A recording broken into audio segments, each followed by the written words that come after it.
নমস্কার। আজকে আমি কলোসিনথিস এই হোমিওপ্যাথি মেডিসিনটি সম্পর্কে আলোচনা করব, যেটা শরীরে বিভিন্ন ধরনের ব্যথার ক্ষেত্রে একটি অসাধারণ হোমিওপ্যাথি ওষুধ। এটা একটা প্ল্যান্ট কিংডমের মেডিসিন। এটা বিটার কিউকাম্বার বা বিটার অ্যাপল নামক লতা জাতীয় এক প্রকার উদ্ভিদ, যেটা তুরস্ক, এশিয়া এবং ভূমধ্যসাগরীয় অঞ্চলে জন্মায় এবং এই লতা গাছে যে ছোট ছোট ফল হয়, সেই ফলের শুষ্ক খোসা ও দানা বাদ দিয়ে যে পাল্প পাওয়া যায়, তার থেকে টিংচার তৈরি হয় এবং হোমিওপ্যাথিতে ব্যবহৃত হয়। এটা বিভিন্ন ধরনের ব্যথার উপর অত্যন্ত ভালো কাজ করে।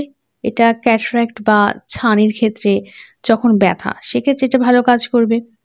সিলিয়ারি নিউরালজিয়া অর্থাৎ একটা সাংঘাতিক ব্যথা, যেটা যে কোনো একদিকে চোখের চারপাশে বা চোখের ভেতরে একটা ব্যথা হয় এবং সেই ব্যথা মুখ, মাথায়, গলায় ছড়িয়ে পড়ে এবং এই ব্যথাটা হঠাৎ যে কোনো সময়ই হতে পারে এবং কিছুক্ষণ স্টে করে এবং বন্ধ হয়ে যায়। এইভাবে সপ্তাহ ধরে বা মাস ধরে এই ব্যথাটা চলতে থাকে। মাঝে মাঝে ব্যথাটা কমে যায়, আবার সেই রকম ব্যথা আবার হতে থাকে। সেক্ষেত্রেও কলোসিনথিস খুব ভালো কাজ করবে। এছাড়া ডায়রিয়া, ডিসেন্ট্রির ব্যথায়, ডিসমেনোরিয়া বা পেইনফুল মেনস্ট্রুয়েশন, সেক্ষেত্রে খুব ভালো কাজ করবে। কক্সালজিয়া বা হিপ জয়েন্টে ব্যথা, গ্লুকোমা, যেটা চোখের একটা সমস্যা, যেখানে চোখের নার্ভ ড্যামেজ হয়ে যায়, সেই ক্ষেত্রে যখন ব্যথা হয়, সেক্ষেত্রে কলোসিনথিস খুব ভালো কাজ করবে। হেডেক বা মাথা যন্ত্রণা, সেক্ষেত্রে ভালো কাজ করবে। হোর্সনেস হলে, যেখানে গলায় ব্যথা থাকে, মেনস্ট্রুয়াল কলিক, নিউরালজিয়া বা নার্ভের ব্যথা, ওভারিতে ব্যথা বা ডিম্বাশয়ে ব্যথা, পেরিটোনাইটিস বা পেরিটোনিয়ামে ইনফ্লামেশন হওয়ার কারণে যখন পেটে ব্যথা, রিউম্যাটিজম, সায়াটিকা বা সায়াটিক নার্ভের যখন ব্যথা, সেক্ষেত্রে টুথেক বা দাঁতের ব্যথার ক্ষেত্রে, টিউমারের ব্যথা, ইউটেরাসে ব্যথা, এরকম বিভিন্ন ব্যথার ক্ষেত্রে কলোসিনথিস এই মেডিসিনটা অত্যন্ত ভালো কাজ করে। মাদার টিংচার 30-200 যে কোনো পোটেন্সিতেই ব্যবহার করা যায়।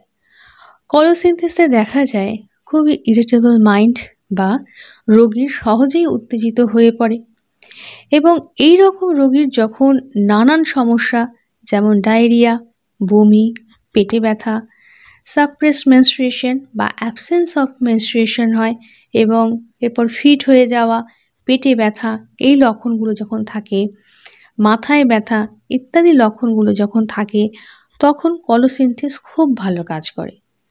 এটা সায়াটিকার খুব ভালো মেডিসিন।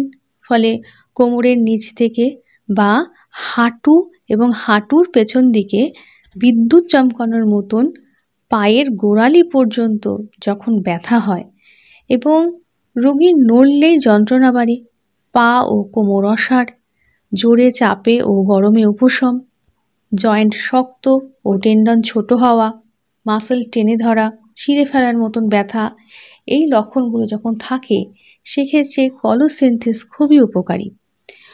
কলোসিনথিসে দেখা যায় পা ও হাঁটু গুটিয়ে শুলে ব্যথা একটু কম হয়।